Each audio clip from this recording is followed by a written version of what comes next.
Hey there folks, today we're diving into the sweet world of sugar. You know that wonderful ingredient that makes your treats oh so delicious. Well, have you ever wondered how sugar is actually made? Today we're going to break it down into simple terms so that you can finally understand the journey from sugarcane to that sweet spoonful of sugar. So let's not waste any time and get right into it. Before we get into the nitty-gritty of sugar production, let's talk first about some of the history of sugar. The history of sugar dates back thousands of years.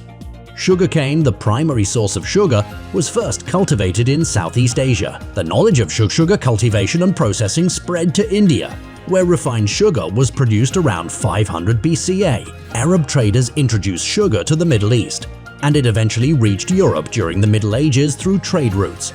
In medieval Europe, sugar was considered a luxury and used sparingly in noble households during the Age of Exploration. European colonists established sugarcane plantations in the Caribbean and the Americas, giving rise to the transatlantic slave trade as labor demands increased. The 18th century saw advancements in sugar refining techniques, making sugar more accessible to a wider population. The Industrial Revolution further mechanized sugar production, leading to increased consumption. The 19th century witnessed the growth of the sugar beet industry in Europe, providing an alternative source of sugar.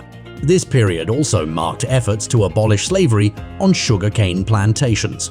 The 20th century brought innovations like granulated sugar and high fructose corn syrup, leading to greater convenience and affordability of sweeteners. Today, sugar is a ubiquitous ingredient in the global diet, present not only in sweets but also in many processed foods and beverages. The history of sugar reflects its transformative journey from a rare commodity to a widely consumed ingredient with complex social, economic and cultural implications.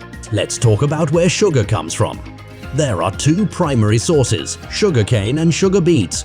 Sugarcane is a tall grassy plant that's cultivated in tropical regions, while sugar beets are root vegetables grown in cooler climates. Both of these plants store sugar in their cells, and that's what we're after. So how do we get that sugar out of the plants? It all starts with extraction. For sugarcane, the stalks are harvested, and then they go through a process called milling. This involves crushing the sugarcane to extract the juice. The juice is loaded with sugar, but it's not quite ready yet. Next up is purification. The sugarcane juice or sugar beet juice is full of impurities like plant materials, dirt, and even some natural sugars that aren't sucrose.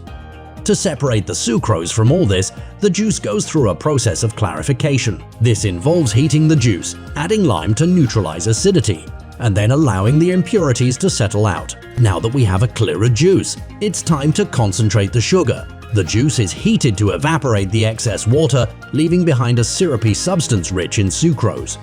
This syrup is then allowed to cool and crystallize. The sugar crystals start forming, and they're separated from the remaining liquid. Those sugar crystals still have some non-sugar substances clinging to them. To get that refined, pure white sugar, the crystals undergo further purification. They are dissolved in water again, and then carbon filters are used to trap remaining impurities. What we're left with is a clear sugar solution. It's crystallization time once again. The clear sugar solution is boiled, causing the water to evaporate and sugar crystals to form. These crystals are larger and more uniform than before, resulting in that familiar granulated sugar we all know and love. The sugar crystals are separated from the remaining liquid and then dried to remove any lingering moisture. Once dry, the sugar is packaged into bags, boxes, or whatever container you find on your grocery store shelf, and there you have it, from sugarcane or sugar beet to the sugar on your table. The journey is quite a fascinating one.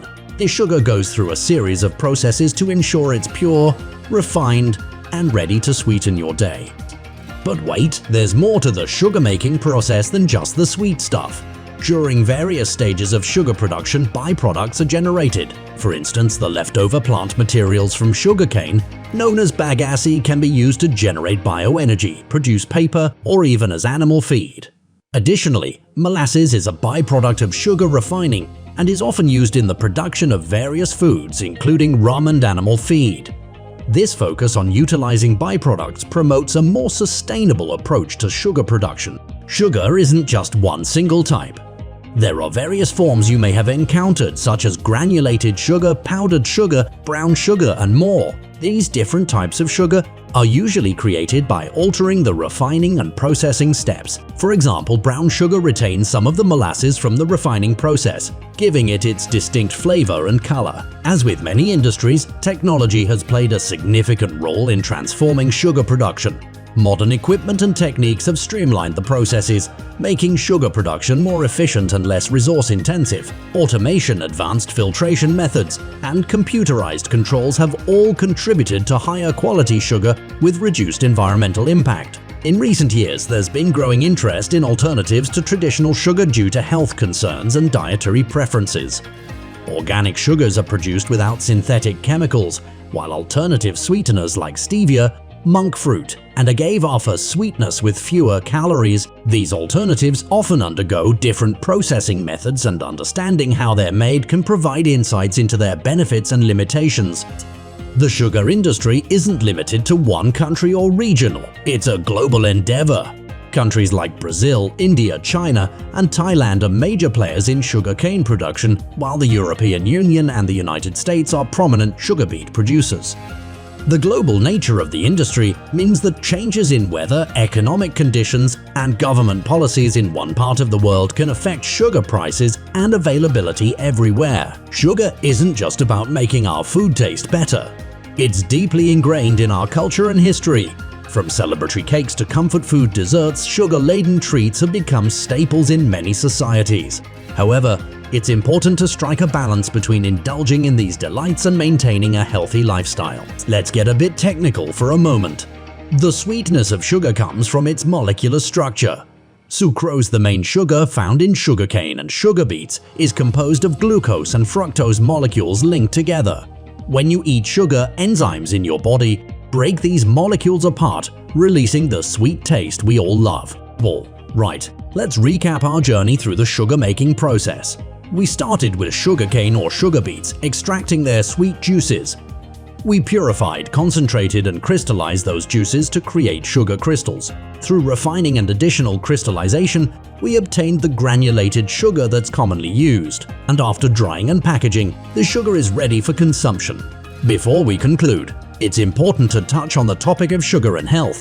While sugar is undeniably delicious, excessive consumption can lead to health issues like obesity, diabetes, and tooth decay. Being mindful of our sugar intake and opting for healthier sweeteners, or enjoying treats in moderation, can help us strike a balance between enjoyment and well-being. Looking ahead, the sugar industry faces both challenges and opportunities.